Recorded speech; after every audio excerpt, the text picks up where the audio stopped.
Bonjour, je suis Cécile, je travaille chez Expansience depuis janvier 2023 comme Business Process Owner, commerce et marketing.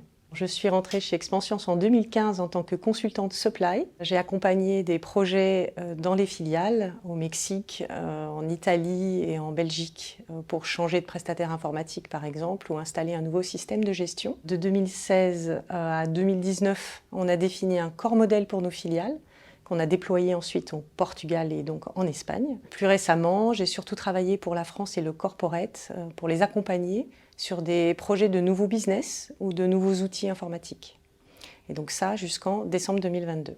L'expérience dans les projets nous a montré que souvent les projets prenaient du retard parce que les processus étaient mal maîtrisés ou on cherchait à reproduire des processus existants dans des nouveaux outils par exemple. Et d'autre part, les gens qui travaillent avec nous sur les projets, comme ils sont opérationnels, souvent n'ont pas de disponibilité. Et on avait intérêt en fait à, dans leur travail opérationnel, libérer de tâches avec peu de valeur ajoutée pour qu'ils puissent venir nous aider sur les projets stratégiques. Donc le contexte s'y prêtait chez Expansiance, j'avais eu l'occasion de faire ce métier-là avant.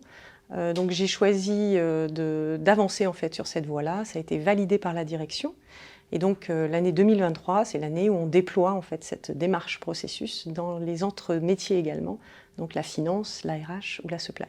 La mission d'un BPO, c'est d'améliorer les processus, d'abord ceux de forte valeur ajoutée pour l'entreprise, ce qui demande de bien connaître et de bien comprendre la stratégie, pour vérifier que les processus sont alignés avec cette stratégie. Et ça nous donne une vision d'ensemble qui est très riche. Par ailleurs, à l'inverse, quand on travaille sur ce qui fait mal, les irritants, donc tous les processus qui ne fonctionnent pas bien, on va travailler près du terrain avec les opérationnels.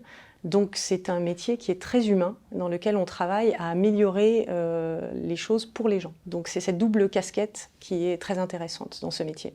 C'est un poste qui demande d'avoir la capacité de passer d'une vision stratégique très haut niveau à une qualité de suivi des choses très opérationnelles, donc très près du terrain. Donc il faut être très agile dans les entretiens pour passer d'un niveau à l'autre. D'autre part, il faut être très curieux, très à l'écoute, avoir envie d'apprendre dans tout ce qu'on entend. Je pense que c'est un métier qui requiert beaucoup de méthodes parce que c'est très méthodique, très systématique.